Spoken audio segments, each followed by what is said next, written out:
వివేకానంద రెడ్డి గారి హత్య కేసుకు సంబంధించి ఇప్పటికే సిబిఐ విచారణ ముగించింది.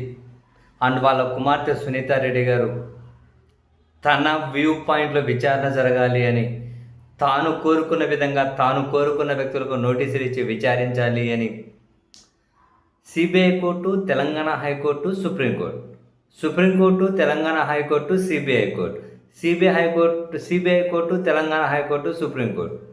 వరుసబెట్టి ఎన్ని పిటిషన్లు వేయాలో అన్ని పిటిషన్లు వేశారు. అండ్ తాను వేసిన పిటిషన్ల ప్రకారమే కొన్నిసార్లు కోర్టు నిర్ణయం తీసుకొని మళ్ళీ సిబిఐ విచారణ ముగిసిపోయిందన్నా కూడా కొన్ని అంశాల మీద మళ్ళీ విచారణ జరిపించారు. జరిపించినా కూడా ఏమీ లేదు, అంత ఫెయిర్గానే విచారణ జరిగింది అని సిబిఐ కోర్టుకు చెప్పింది. ప్రతి అంశాన్ని కూడా వాళ్ళు క్లారిఫై చేశారు. కానీ సునీత గారి పాయింట్ ఏంటి? జగన్మోహన్ రెడ్డి గారికి, వాళ్ళ భార్య గారు భారతిరెడ్డి గారికి ఖచ్చితంగా కనీసం ఒక నోటీసులు ఇచ్చి వాళ్ళ స్టేట్మెంట్ అయినా తీసుకుంటే రాజకీయంగా బహుశా బ్రహ్మాండంగా ఇది మరెవరికైనా ఉపయోగపడుతుంది అని చెప్పి ఆ మేడం భావిస్తున్నారేమో, మనకైతే తెలియదు. కానీ పదే వాళ్ళ స్టేట్మెంట్ తీసుకోవడం గురించి ఈమె ఆలోచిస్తూ ఉన్నారు. అండ్ కోర్టులు ఇన్నిసార్లు ఇన్ని రకాలుగా తీర్పులు చెప్పినా కూడా సునీత గారు సాటిస్ఫై అవ్వలేదు. ఇప్పుడు నేరుగా రాష్ట్రపతికే లేఖ రాశారు.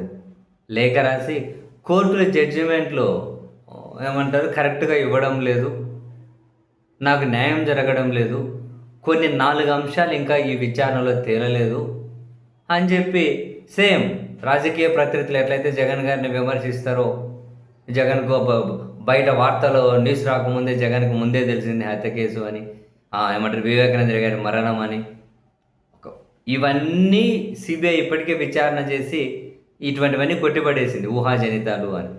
ఒకవేళ ఈమె చెప్పినట్లు ముందే ఒక జగన్మోహన్ రెడ్డి గారికి బయట ప్రపంచానికి తెలిసే కంటే ముందే జగన్మోహన్ రెడ్డి గారికి తెలిసి ఉన్న కుటుంబ సభ్యులు ఆడ ఏం జరిగింది అన్నది తెలియకుండా ఉంటారా? ప్రపంచానికి చెప్పే కంటే ముందు కుటుంబ సభ్యులకు ఎంతో విషయం తెలియకుండా ఉంటుందా జనరల్గా? సరే, ఇప్పుడు సునీత గారు రాష్ట్రపతి గారికి లేఖ రాసి ఆ ఆయుధం ఎప్పటికీ దొరకలే, కోట్ల రూపాయల డబ్బులు హంతకులకు ఎక్కడి నుంచి వచ్చాయి, ఏవో 3-4 అంశాల మీద ఇంకా విచారణ కావాలి, దీని వెనకల పెద్ద కుట్ర ఉంది, ఆ కుట్రను తేల్చాలి, దానికోసమే సిబిఐ విచారణ చేసింది. కానీ సునీత గారి వ్యూ పాయింట్లో ఇంకా ఎవరినో విచారించాలి, ఎవరినో ఇంకా దీన్ని నిందితులుగా చేర్చాలి. సో ఆ దిశగా ఆ మేడం ఆలోచిస్తూ ఉన్నట్టున్నారు. పదే అవే కోర్టుకి వెళ్ళినా ఎక్కడికి వెళ్ళినా ఇప్పుడు ఏకంగా రాష్ట్రపతికే లేఖ రాశారు.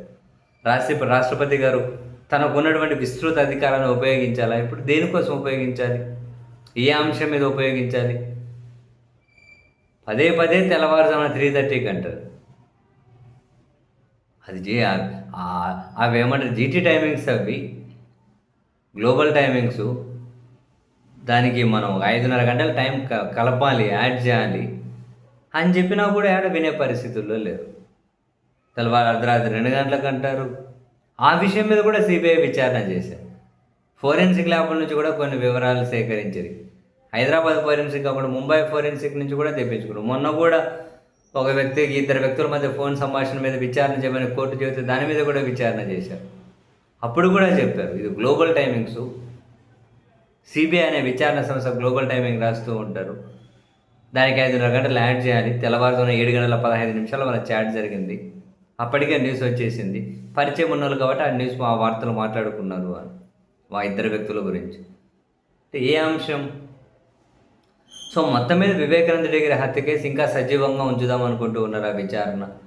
జగన్మోహన్ రెడ్డి గారికి అదేమైనా రాజకీయంగా బద్నాం చేయడం కోసం ఇంకా దాన్ని ఉపయోగించుకోవాలని చెప్పి ఎవరో ప్రయత్నాలు చేస్తూ ఉన్నారు. ఇప్పుడు నేరుగా ఇంకా కోర్టుల తీర్పులు బాగోలేవని